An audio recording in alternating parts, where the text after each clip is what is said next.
Republicans pick Jim Jordan as nominee for House Speaker, putting job within the Trump allies' reach. World News photo.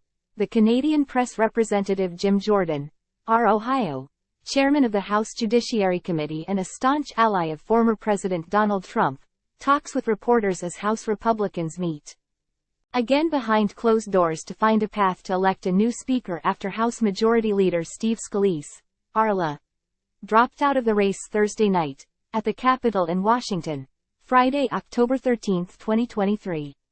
AP photo. J. Scott Applewhite. Republicans chose Representative Jim Jordan as their new nominee for House Speaker on Friday during internal voting, putting the gavel within reach of the staunch ally of GOP presidential frontrunner Donald Trump.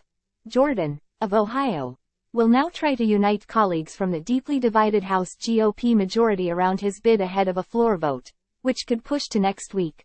Frustrated House Republicans have been fighting bitterly over whom they should elect to replace the speaker they ousted, Representative Kevin McCarthy, and the future direction of their party. The stalemate, now in its second week, has thrown the House into chaos, grinding all other business to a halt. "I think Jordan would do a great job," McCarthy said ahead of the vote. "We got to get this back on track." Attention swiftly turned to Jordan, the Judiciary Committee chairman and founder of the Hardline Freedom Caucus, as the next potential candidate after Majority Leader Steve Scalise abruptly ended his bid when it became clear holdouts would refuse to back him. Time equals 400 Ms. greater than, but not all Republicans want to see Jordan as Speaker, second in line to the presidency. Overwhelmed and exhausted, anxious GOP lawmakers worry their House majority is being frittered away to countless rounds of infighting, and some don't want to reward Jordan's wing, which sparked the turmoil. "If we're going to be the majority party, we have to act like the majority party," said Representative Austin Scott, RGA, who posed a last-ditch challenge to Jordan. While the firebrand Jordan has a long list of detractors who started making their opposition known, Jordan's supporters said voting against the Trump ally during a public vote on the House floor would be tougher. Since he is so popular and well-known among more conservative GOP voters. Heading into a morning meeting, Jordan said, "I feel real good." Other potential speaker choices were also being floated. Some Republicans proposed simply giving Representative Patrick McHenry, RNC, who was appointed interim Speaker pro tempore, greater authority to lead the House for some time. The House, without a Speaker, is essentially unable to function during a time of turmoil in the U.S. and wars overseas. The political pressure increasingly is on Republicans to reverse course, reassert majority control and govern in Congress. Time equals 400 Ms. greater than, with the House narrowly split 221 to 212, with 2 vacancies.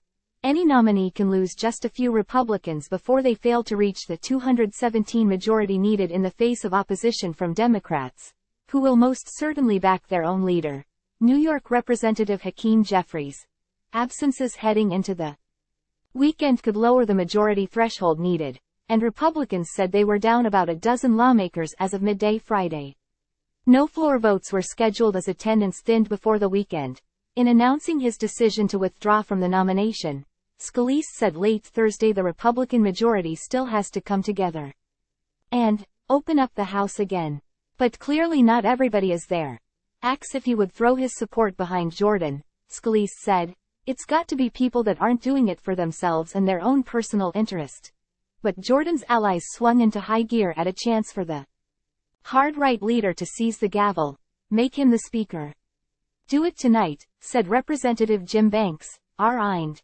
"He's the only one who can unite our party." Jordan also received an important nod Friday from the Republican Party's campaign chairman, Representative Richard Hudson, RNC, who made an attempt to unify the fighting factions. Removing Speaker Kevin McCarthy was a mistake, Hudson wrote on social media, saying the party found itself at a crossroads, also blocking Scalise. "We must unite around one leader."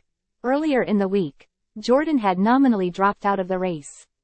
He initially lost to Scalise, 113 to 99, during internal balloting. Scalise had been laboring to peel off more than 100 votes, mostly from those who backed Jordan.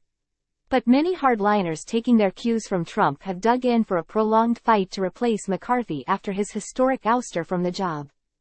Time equals 400 Ms. Greater than the holdouts argued that as majority leader, Scalise was no better choice, that he should be focusing on his health as he battles cancer and that he was not the leader they would support.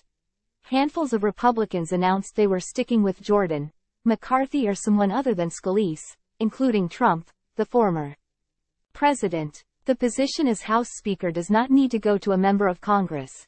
Trump, the early frontrunner for the 2024 GOP presidential nomination, repeatedly discussed Scalise's health during a radio interview that aired Thursday. Scalise has been diagnosed with a form of blood cancer known as multiple myeloma and is being treated, but he has also said he was definitely up for the Speaker's job. On Friday, another California Republican, Representative Tom McClintock, had introduced a motion to reinstate McCarthy during the morning meeting, but it was shelved. "I just told them, no, let's not do that," McCarthy said afterward.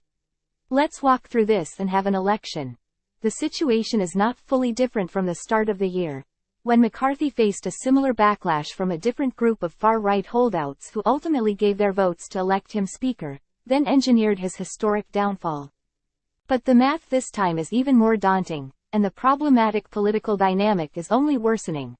Exasperated Democrats, who have been waiting for the Republican majority to recover from McCarthy's ouster, urged them to figure it out. Time equals 400 Ms. Greater than. The House Democrats have continued to make clear that we are ready, willing and able to find a bipartisan path forward, Jeffries said, including doing away with the rule that allows a single lawmaker to force a vote against the Speaker. But we need traditional Republicans to break from the extremists and partner with us.